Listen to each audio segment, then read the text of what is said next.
so we're looking good.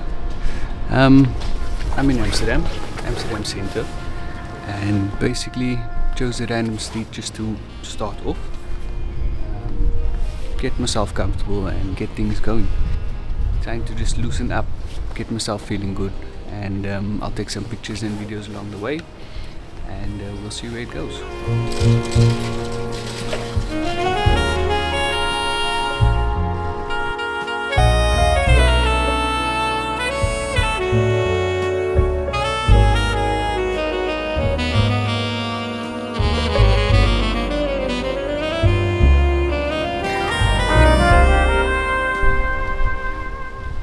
So, why did it take me so long to actually start this channel? A lot of it has to do with my fears and actually getting over these fears, and it's an internal battle to get yourself to post online, and an internal battle not to feel embarrassed and not to feel any type of way for your friends' reactions and your family's reactions and your colleagues' reactions. I think a good factor to mention as well is the corporate journey. Like, it's getting a bit tough on the side. Getting my education and getting my degree, and then after that moving on to the corporate job, and I'm dependent on that job to make this life of mine work and invest in hobbies like this. So that's also a factor that has to be considered, and I think it is a fair factor. But so another thing that I had to consider was my perception of creativity. I always thought creativity was only someone that was autistic, or someone that knew how to play music, or was more a creative brain, whereas mine is not. Mine's more analytical, and I'm in this corporate rigid structure where I don't have much freedom in terms of processes or updating, modifying things, but it leaves you with little creativity. But then I realized, creativity comes in many forms, and making videos and editing and having fun with those type of things is a form of creativity. So yeah, that took me a while to realize, and I don't know why. I think in my life I've met a lot of creative people, and they operate on a different level and think on a different level and can just draw a picture or just doodle, and I can't doodle to save my life. So I always thought I'm not creative at all.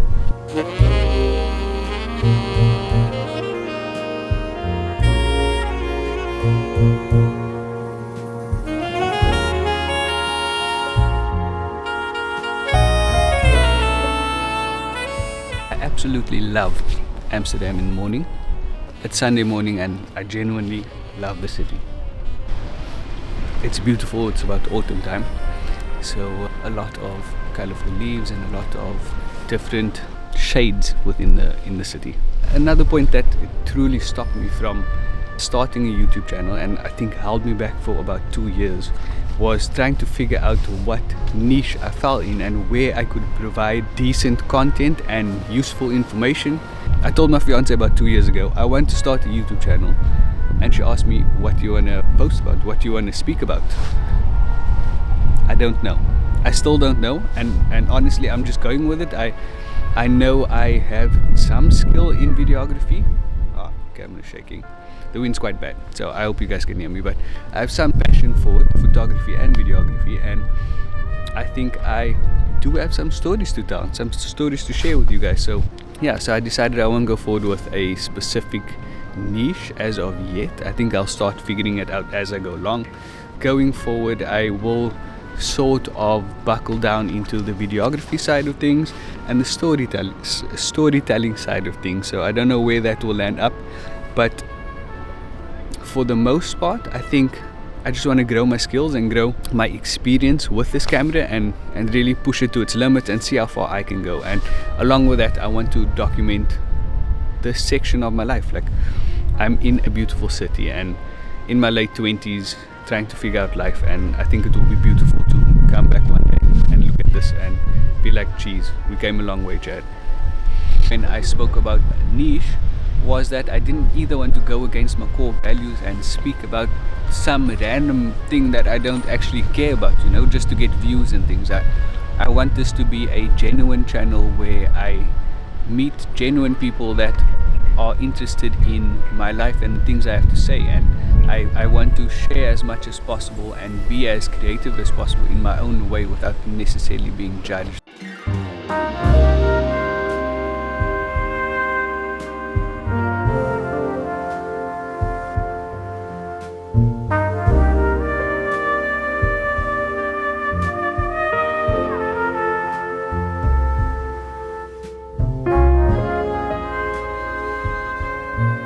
I realize there's a lot of value in starting this YouTube channel. For one, I will be gaining practical experience with absolutely zero pressure of even one subscriber. I think this is just here to push me into posting my first video and get sort of a rhythm going, or just give myself experience and exposure to this platform. I'll be embracing the learning process of this. Like I said, I'll figure out new angles and how to keep it interesting and push my videography to its limit. Another point is exposing myself to different things that I wouldn't necessarily do if I didn't have a camera. For example, speaking in public.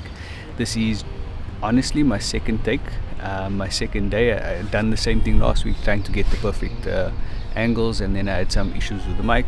I don't think it's easy speaking in public. There's people walking by you and people judging you, and you feel very exposed. But I think as a part of the growth process, you have to go through these things. And I heard from a lot of YouTubers you get comfortable, and I think I've been here for about 2 hours now, speaking and capturing some shots, and I'm starting to feel much more comfortable. So yeah, thanks for joining. Let me read what I wrote down on my script. Let's not hold ourselves back. Let's not limit our potential, and let's not live with doubt and regret. Get out there, do what you want, because if not now, then when?